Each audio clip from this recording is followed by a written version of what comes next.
after the blocked field goal at the end of the first half, the 2-minute drive, it seemed like there was a lack of urgency there, or something going on. There was a penalty, so we're negative yardage. No, but there was a lot of time between snaps. Well, when the penalty happened and we're behind the chains. No, stop saying but. I just told you the clock was running and we had a penalty. You want to give them the ball back? No, you don't play. You don't know it. That's just plain and simple. Was I happy with the drive? No, we didn't score points. That's the dumbest question you could ask. What? Jesus, Tony. That was Cleveland Browns quarterback Baker Mayfield on Wednesday, and later he tweeted that he's frustrated. If he offends anybody along the way, that's too bad. Teammate Odell Beckham Jr. defended his QB yesterday. You can't sit here and say it's all on him, you know what I mean? We have to take a look at everything that's going on around him. And obviously he has to play better. I have to play better. Jarvis has to play better. Chubbs, we all have to do better. We all need to do better. You can't sit there and be like it's Baker's fault. Like, I feel like that's the easiest thing for us to do. And I've been in situations, where one person's getting the blame and the rest of the people are quiet, just to kind of stay out of the fire. Like, I'm going to jump in the fire with them. I'll be the first one. All right, the Browns are 2-5 and play the Broncos at Mile High on Sunday. Stephen A. Smith, how would you fix the Browns this season? I would demote the coach. I would demote the coach, Freddie Kitchens. It's not going to happen. Please don't get me wrong. But we're talking about what I think would be best. I think you get him back to being the offensive coordinator, having the responsibility to work with the quarterback, Baker Mayfield, the quarterback that the quarterback that wanted this man as his coach. And you prioritize him dealing with that side of the football and just leave the overseer role to somebody else, because that clearly isn't Freddie Kitchens at this particular moment in time. You can bring up problems with the quarterback. You can bring up problems with the passing game. You can bring up problems with Odell Beckham Jr. The common denominator in all of this is Freddie Kitchens. You could bring up discipline, lack thereof, focus, lack thereof, game planning, lack thereof. Everything falls back to Freddie Kitchens. There is not one single thing that has happened to the Cleveland Browns this season that you can avoid having Freddie Kitchens' names attached to it. You can bring up Baker Mayfield. You can bring up Odell Beckham Jr. The only thing that Freddie Kitchens is removed from is Kareem Hunt being on the commissioner's list. Kareem Hunt getting suspended. That's about to end. That's the only thing he had nothing to do with. Every single thing else that has plagued the Cleveland Browns, one name is in every single sentence, no matter what player you bring up, because it speaks to discipline or lack thereof, focus, lack thereof, defense, offense, offensive line, protecting, run blocking, Baker Mayfield, interceptions, plays called, Odell Beckham Jr. not getting enough action, not getting enough passes thrown his way. The coach sitting there saying, what is he talking about? We targeted him 7 times. He's your best player. You targeted him 7 times. Every single thing comes down to Freddie Kitchens, which says a second-year quarterback didn't need a rookie as his head coach. Like Freddie Kitchens, I think he's got a lot of promise, but I think too much too soon. In the last 8 months, the man went from a positional coach to an offensive coordinator to a head coach. It does not happen. It happened for him. It shouldn't have. Sure. Freddie Kitchens is most to blame, you could say. And if Greg Williams was still on the staff, I'd be with you. Demote Freddie Kitchens, give Greg Williams the job, because it worked last year. Yeah, they had a soft schedule at the end of last year. Guess what they have now? A soft schedule coming up. So I'd agree with you, but Greg Williams is not there. So I don't know that there's a magic bullet. There, as you acknowledged, there probably isn't. If I have to point to one thing, this is what I say. Baker Mayfield has to play better. In spite of what else is around him, he has to play better than he's been playing. And one of the reasons the media reacted, and you reacted, Stephen A., and so did I, and Damian Woody, to the way he treated that reporter is because Baker, even if that was a stupid question in your opinion, when you go back and look at tape, you look at film, that don't lie. And you're going to find out you made a lot of stupid choices or you'd be doing better, right? So just because he didn't identify the ones you're like, damn, I messed up. But don't act like they're not there. Don't use that as an excuse to bounce and not take accountability in front of the media.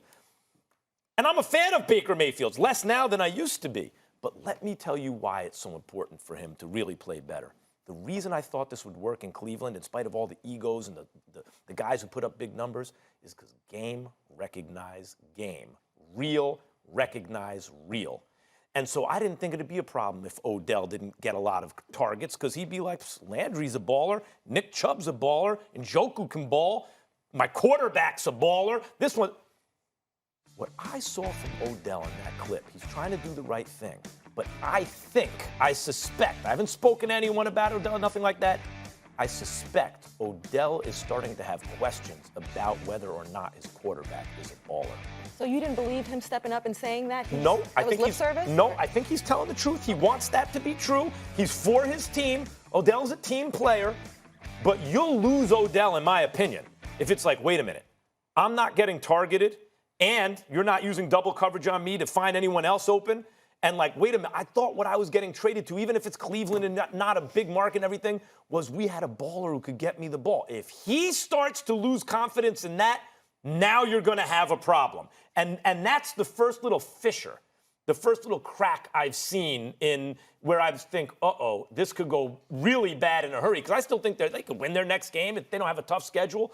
But if Odell looks and because there's one guy you cannot deny as a baller, that's Odell. That's why yesterday when you said, is he having a disappointing season? Well, he needs a guy to get in the ball. There are some guys who should be impervious to that, right? Even though he's a receiver, Odell is such a baller down to the core of him that like he should be able to put up numbers regardless. If he starts to feel like, yeah, the coach, 10 penalties a game, the average is like 4 or 5, we get 10 a game. The line hasn't come together yet, whatever. But if he thinks, nah, man, that guy can't get me the ball, they're going to have a problem. Well, listen, here's the deal. First of all, when you talk about the mistake that Baker Mayfield made, and he made a mistake, he should look at the tape, etc. How about this? There's several other reporters there that may not have had stupid questions. Why'd you walk away because one reporter got on your nerves? Ignore him and talk to the rest. What's the problem? You understand? It seems to me like your problem is bigger than the question from the reporter. Your problem, the real problem that's going on is that this team is stinking up the joint, and you have a lot to do with it. Now, again, I don't blame Baker Mayfield as much as I blame Freddie Kitchens because particularly I still remember that Baker Mayfield is a second-year quarterback. Are you putting him in positions to succeed? Are you protecting him? There have been times he's out there looking like he's running for his life.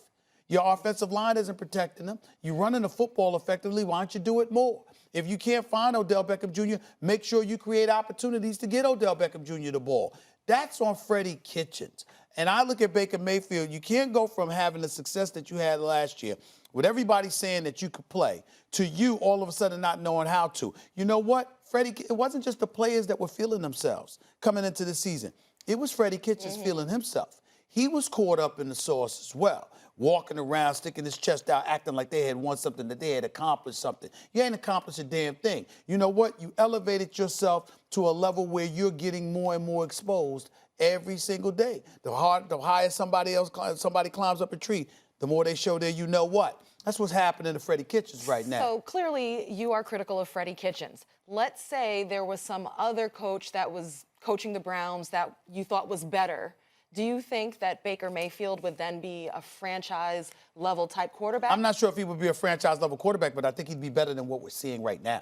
Okay. And that's really, really the key. He's in his second year. Now, obviously, we're a bit spoiled because we look at Patrick Mahomes and the way that he's balling. We're looking at Sean Watson and the way that he's balling, etc. We get all of that. But the flip side is that Baker Mayfield, he's no scrub. I still think he's a bit undersized. Would I have taken him number 1 overall? I don't think I would have. I think I would have taken Sam Darnold before I took him. But I will say he has shown he can ball. And you don't go from looking the way you looked last year. When Freddie Kitchens was your offensive coordinator, pushing, if Baker Mayfield deserves to be indicted for anything, Max, it was him pushing for Freddie Kitchens to have this job. Yeah. And if John Dorsey deserves to be highlighted for anything, it's him allowing a rookie quarterback entering his second year to have any say on who his head coach will be. Who the hell are you puppy? Wet behind the ears, breath smelling like Similac. Who the hell are you to decide who the next head coach is going to be? You better sit your behind down. I know Njoku is hurt. Yes, Njoku is hurt. But you're about to get Kareem Hunt, who you've never had. Right. If he's not an elite running back, he is the very next thing to it. And you have Nick Chubb, and you have Odell, and you have Jarvis Landry. And the line, even though Zeitler's gone, hasn't had a great year himself, Zeitler, but the line has now had a half a season to come together. At a certain point, it's the coach and the quarterback. But what I'm saying, Stephen A., is the coach ain't going nowhere this season, right? Right. So it is going to be – the reason I would have taken Baker first is not only that he put up the best college numbers that translated best to the pros, but he has that thing about him. Like, okay, Baker, now the rubber meets the road. What are you going to do? I know it's the coach too, but okay, no excuses. You got a lot of weapons. Do something with them. Win. I thought you were a winner. Can they make the playoffs still at this point? Yes, I will. But they lose this upcoming game, I'm off the wagon. But right now, 2-5 was my worst case scenario. Now the schedule gets better. Baker Mayfield's got to lead this group of guys. Can they make the playoffs? I don't think they will. I had a question mark about that coming into the season. I wasn't caught up like everybody else was about the Cleveland Browns. I knew you had to go out and play the games. And I said a second-year quarterback and a rookie head coach. Don't give me all of this other stuff. Everybody talk about their talent. I said, watch, this is football, man. There's plenty of times the most talented dudes get humbled. Why? Because your chest gets caved in, you get knocked upside your head, or you run into other coaches who are just brilliant at taking away your best weapons and forcing you to expose who you truly, truly are. Freddie Kitchens, I believe, has the potential to be a really good coach in this game because some of his play calling I've been impressed by. But in the end, he ain't ready. He's not an executive. He's not ready. He's not an executive. And that you're going up against. You got to have an executive quality to be a head coach, and he doesn't have that. He doesn't have that. Not yet. All right, guys, let's wrap it up on this conversation.